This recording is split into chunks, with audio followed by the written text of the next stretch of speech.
that I was able to sponsor with the Fairness in Women's Sports. It's also been in the spirit of what Governor Little did this past August with his executive order. And I would like to, the gentleman on the second floor, and I think the gentleman on the second floor should also be highly commended for his leadership in this area.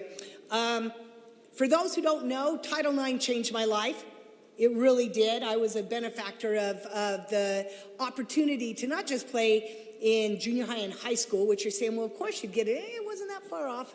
You know, I've reached a certain age where not everybody had that opportunity, but I also got to play collegiately and on scholarship, and it literally did change my life. And in 1972, when Title IX was passed, it was designed to prohibit sex-based discrimination. It was designed to give us as women and girls an opportunity to play, because our counterparts, so many of you whom I dearly love as men and boys, already had that opportunity. You had it, we didn't. And so, you know, pre-Title IX, 1 in 27 girls participated in high school sports. Post-Title IX, 2 in 5. That was almost a 100% increase at the high school level. At the collegiate level, it was a 545% increase. These are significant numbers that has allowed us to participate. And so, again, the Boise State women's volleyball team exhibited incredible courage in declining their matches, not just once. Their first match they declined to play was September 28th, and that would have been away at San Jose State. Then they declined again at the home match. But where the rubber really met the road is when Boise State went to the Mountain West tournament. This is their only chance now to really make it to the NCAAs. It's through the Mountain West tournament. The winner goes on. In the Mountain West, they didn't have a runaway team. Boise State literally could have won that tournament and had a path then to the NCAAs. The real integrity happens then when that path they declined by deciding to again forfeit. That's 3 forfeitures, and I couldn't be more proud of Boise State. Besides commending Boise State, let me point out a couple other things before I sit down. This legislation also calls on the Mountain West to correct its regressive policy of allowing biological men in women's sports. It also asks the Mountain West to correct the record, not just of Boise State by giving them a loss for the forfeit instead of a no contest, but all the other schools that also declined to play San Jose.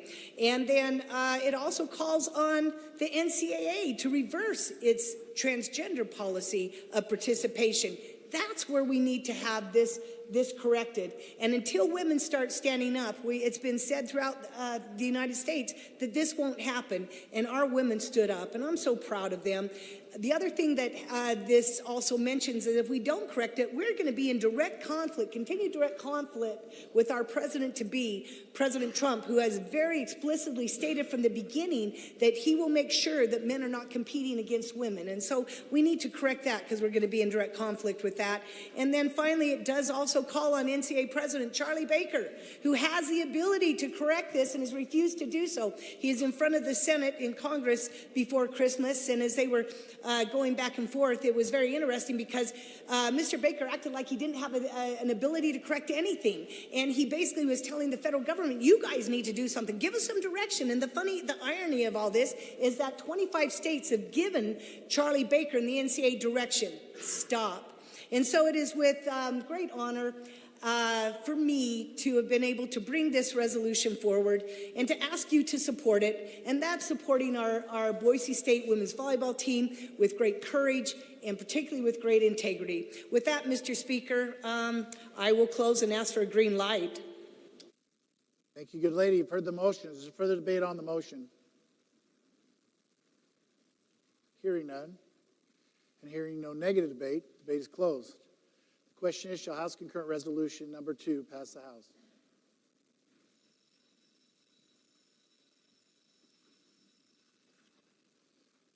Since this concurrent resolution does not expend money, if there's no objection, there'll be... Mr. Speaker. Good gentleman, 13. I'd ask that we have a roll call vote on this particular piece of legislation. Thank you, good gentleman. There'll be a roll call vote. We're good. 3 stood. Yep. What? I don't care. Then you can pick the 3 you like the best. There'll be a roll call vote. Thank you, good gentleman. I was going to say something about Three Stooges, but I didn't think it was appropriate. So it wasn't appropriate, so I didn't say it. Clerk will lock the machine and the members will cast their votes.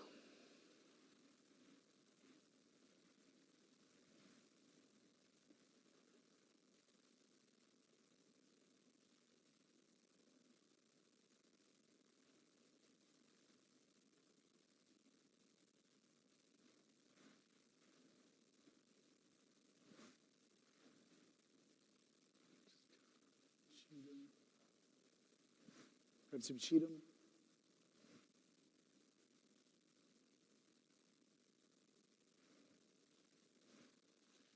Does any member wish to change their vote? Hearing none, the clerk will lock the machine and record the roll. 61 ayes, 8 nays, 1 absent and excused. Majority having voted in favor of House Concurrent Resolution number 2. House Concurrent Resolution number 2 is passed the House. Is there correction in title? No correction to title. Hearing none, the title is approved. The concurrent resolution will be transmitted to the Senate. Without objection, the House will now advance to the 13th order of business, miscellaneous and unfinished business. The House is at the 13th order of business. Pursuant to House Rule 45, Representatives Crane 13, Redmond, Barbieri, Gannon, and Green were elected by their respective